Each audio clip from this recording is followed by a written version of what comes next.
Welcome to Wealthy Women's Conversation Podcast, where we celebrate the incredible journeys of everyday amazing women who are building their own path to wealth and financial security on their own terms.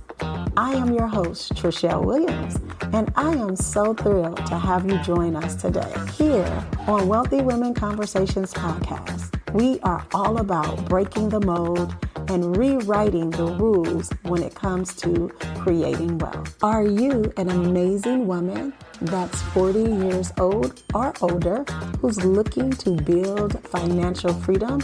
Then this is a podcast for you. Our goal each week is to be a beacon of hope and inspiration, no matter your age or money experience level.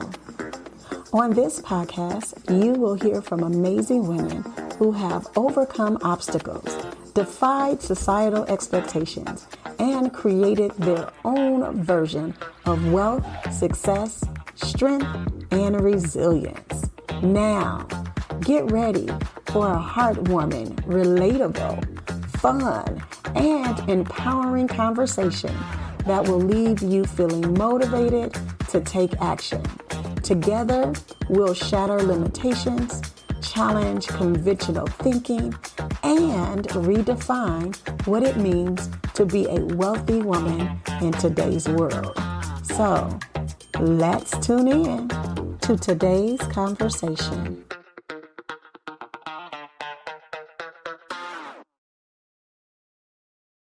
Welcome back. I am so excited that you are following and getting involved with us here at the Wealthy Women Conversation Podcast. Hey, everybody. I am your host, Treshelle, and I'm so excited to be here with you. I am going to be here by myself today, but it is for a absolutely amazing reason. I wanted to have a conversation about despising small beginnings.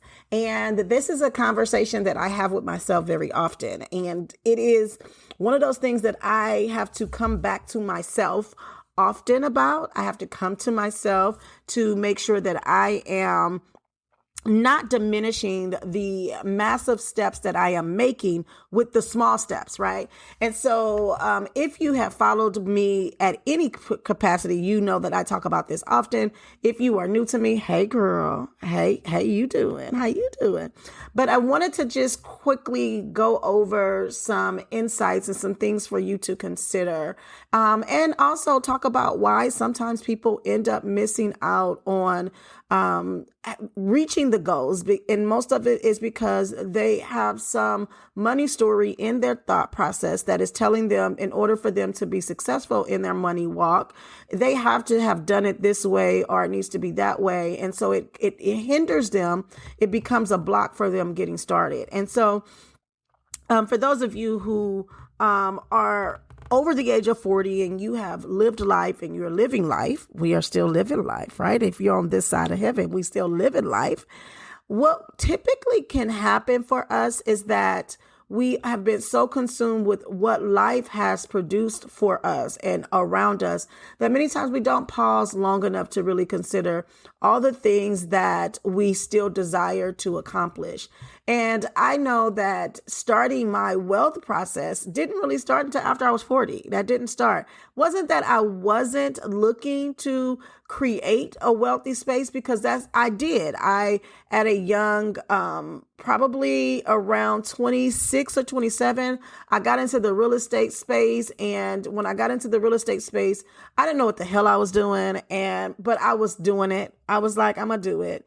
And I went really big, really fast. I ended up with approximately about 6 or 7 properties all over the United States. I was just doing the damn thing because that's what I heard built wealth. And somehow, some way, I was going to build a real estate empire with no knowledge. What the hell? What was going on? I don't know. But what I ended up doing is I ended up being a part of the nationwide crash that happened in 2007.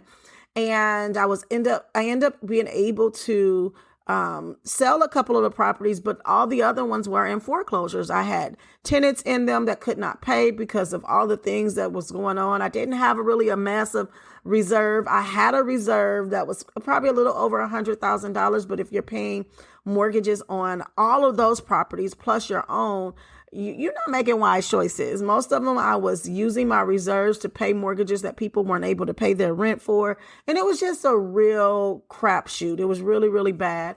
I also was in a space where I had financed everything in my own personal name. So like, guess what? Those foreclosures hit my personal credit. I had not set up a business. I had not known how to put things in place to cover myself and to make sure that I was covered. None of the things were there. I had no clue. No freaking clue. Right.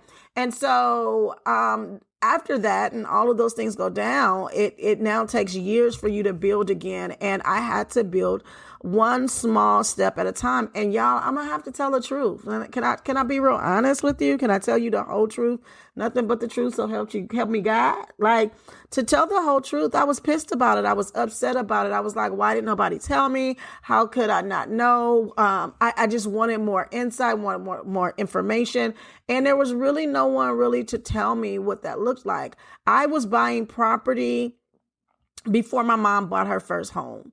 And that didn't give me any space to be able to do that. I bought my first home before my dad bought his first home. And so I was the person who was out there jumping and leaping into the abyss of what the hell is going on, and nobody else knew what to do. And they were looking to me. I'm 27, 26 years old. Don't know what the heck I'm doing. Here's the thing. It is okay to start small. And I didn't want to start small. I wanted to, be great and be great right now without the knowledge, without the information. I wanted to be great in the moment. I wanted everything to happen right there. And because it didn't, I found myself making wrong choices and decisions because I figured I could figure it out. I could do it. And I did figure it out, and I am doing it. But there is something about being able to walk things out one step at a time. There's something about being able to find yourself moving in a strategic space that gives you the ability to cover yourself, because there are lots of things you cannot foreknow. You're not going to foreknow whether or not the economy is going to do a particular thing, or if there's going to be a war, or if there's going to be a this or that. You just don't know. We can hope for it. We can consider it. We can think about it, but we don't know. And so you want to move in a fashion that allows for you to navigate and not lose your livelihood. That wasn't what I was doing. I wasn't. I was like, let's go. Let's do this dang on thing. Right. And so as a much older, much more wiser woman, after a whole lot more scrapes and bumps on my body and on my mind and on my pocketbook, I am moving with a space of not despising the small spaces. And so many of you probably have the same mindset that I have. You got to have it all together. It needs to be finished. It needs to be done. Everything needs to be in place. You got to make sure that all this and that, you got to have this amount of money. And that's not necessarily truth. That's not the truth at this stage. And so what we end up finding ourselves doing is we end up finding ourselves in places where we actually can make small steps. If you listen, if you follow, if you desire to learn, you can make small steps that will lead to massive, amazing results. And I tell my family and my friends, I say, think of 5 to 10 years from now. We don't want to think of 5 to 10 years from now right now, mostly because we want it now, right? And I'm like, there's a strategy for a now yummy. I call yummies all the good things that we love, right?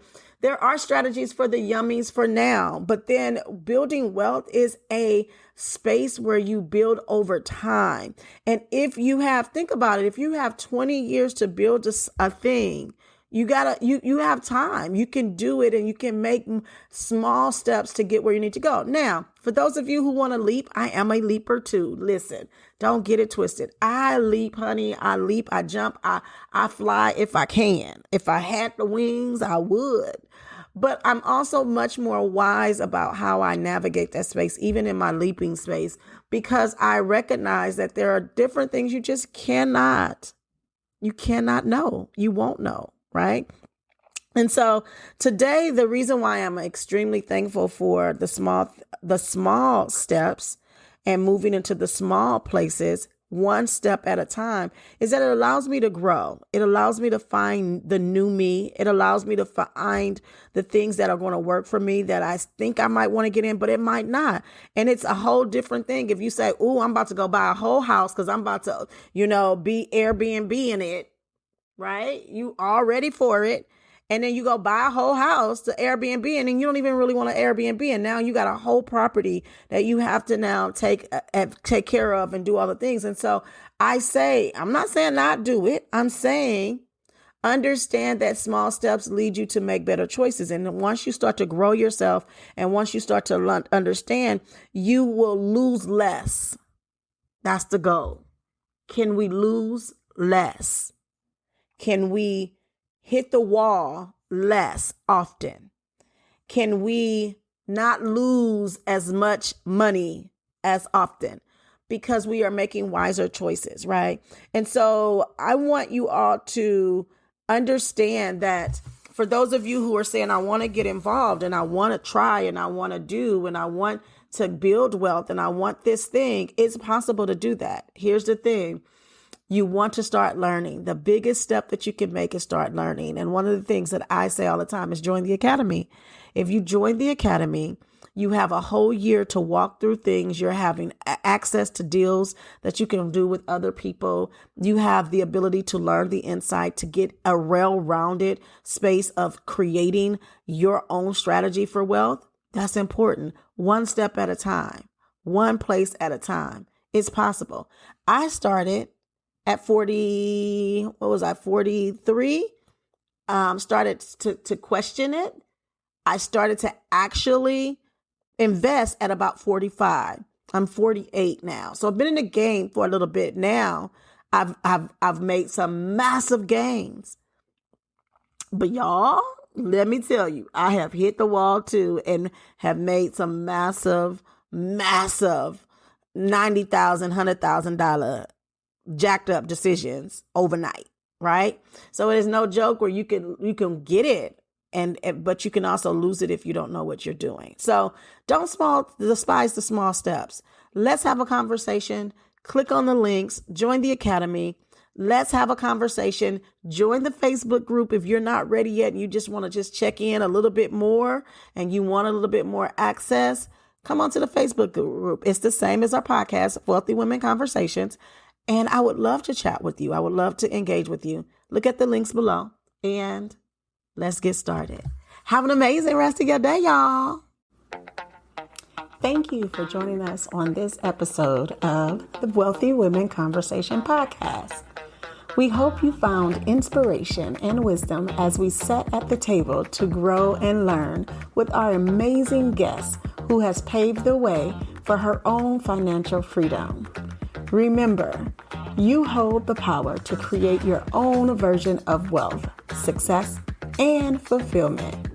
No matter where you are on your journey, it's never too late to take control of your financial future.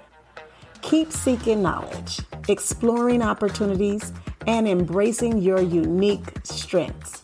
Together, we're challenging the norms, shattering limitations, and redefining what it means to be a wealthy woman in today's world.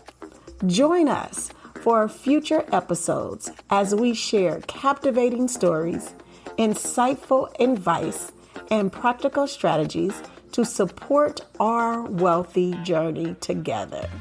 If you enjoyed this podcast, please don't hesitate to return next week where there will be another amazing, brilliant, and absolutely captivating guest to speak on what it takes to build your own path to wealth and success. Thank you for tuning in to the Wealthy Women Conversations podcast. Stay focused, determined, and strive for the wealthy life you desire. Until next time, I'll see you on the wealthy side.